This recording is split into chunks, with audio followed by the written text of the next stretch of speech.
Alright guys, what's up? So, coming at you here with I believe this is a 2007 Ultra Classic Harley Davidson. Yep, 2007. Customer brought it in. Went from 7-inch factory bars, right here.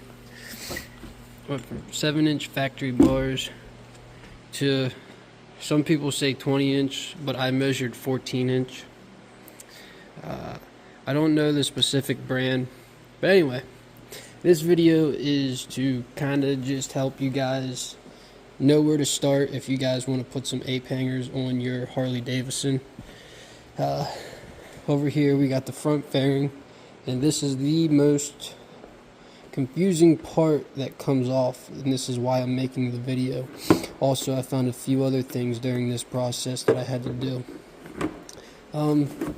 Most importantly, you can't really see without experience. This is mainly what the video is going towards, is people without experience, but you have to take your headlight out to remove this front fairing, and you also have to take your windshield off. You got 1, 2, 3 bolts up there, and then you flip it around here on the inside of your bike right here.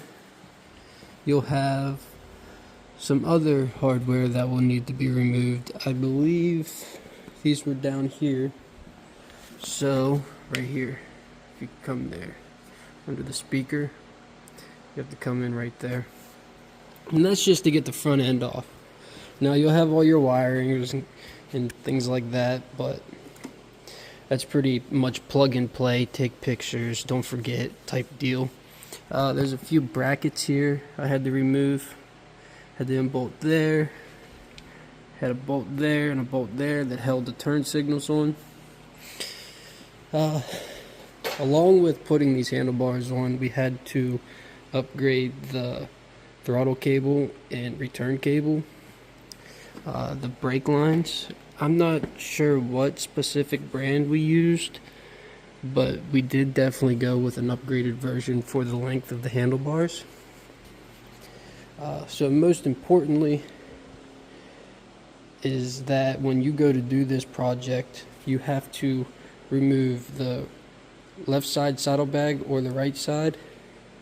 Well, right side then left side, to remove the seat strap, which will bolt down here on the side of the frame. The saddlebag right there, right in there.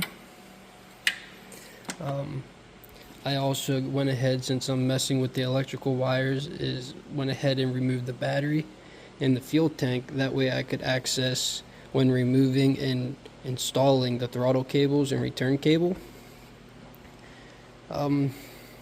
which made it a lot easier to do, because with the gas tank on there you can't get to any of these. But another thing is, when you replace your clutch cable, when you install a new one, you have to come down here underneath the engine and then come into the side of your primary side. And in order to get your clutch cable out of there, you have to remove this case cover. And to remove this case cover, you have to lower your foot peg. And to lower your foot peg, which goes under here, there's a bracket right down there. I just unloosened this bolt. If you can get it good. There's a bolt right there. Then there's a married side to the bolt that goes up underneath these cables here. But if you follow your frame here, you got it right there. Comes under, and right in there. It's really hard to see, but just follow your frame. There and there. And typically you can just loosen one side up and take one bolt out and loosen one side up, and it'll drop down like that. And then it'll allow you to come over here and grab these clamps. Loosen these clamps up. You'll have 1, 2, there's another one, 3, there's another one right there, and 4. And then also you have to take your baffle out. There's a screw right there. And pretty much that will slide out of there once you got your foot peg out of the way, you got your clamp loose, and you'll be able to take this cover off, which will have a metal gasket behind. Now I reinstalled it with RTV on both sides of the plate surface and the engine surface, and then installed the gasket, and then torqued pattern and stuff like that.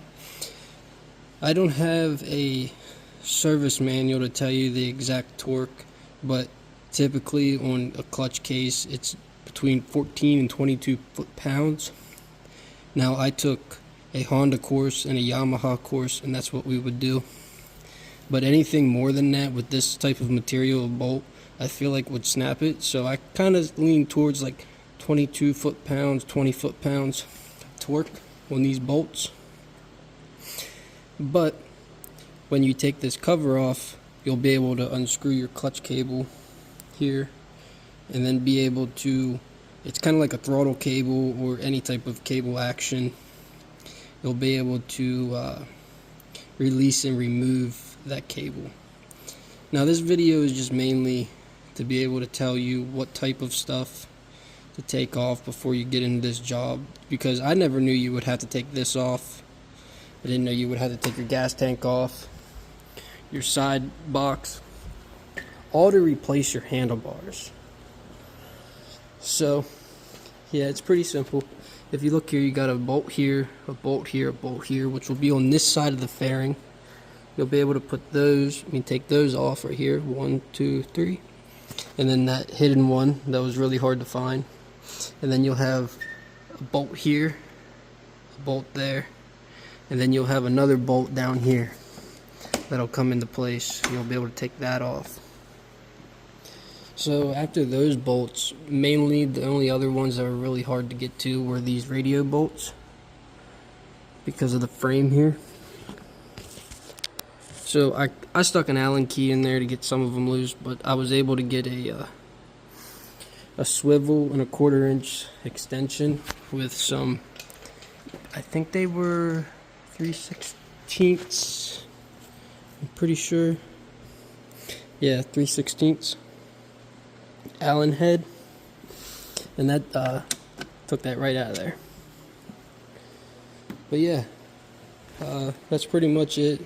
Just kind of an informational video to help the next guy out, because I never knew I would have to take all this apart just to replace these.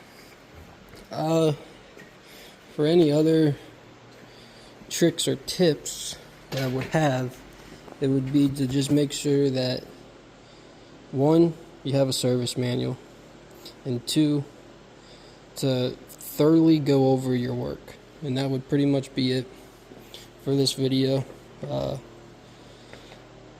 Yeah. Oh, I also had to take the air filter off to get back here to the throttle cables. No problem. Replace the gasket, clean this up for the customer, and reinstall the air filter. The air filter will be clean. Also, when you take this primary side off to put a drain pan under there, well, you can drain the transmission fluid right here. Put your drain pan here, and then you can unbolt all that because it will leak fluid. But yeah, that's pretty much sums it all up. For anything else you guys have, or any other information I'd like to share, I'll keep posting videos and trying to help the next motorcycle guy out. Peace.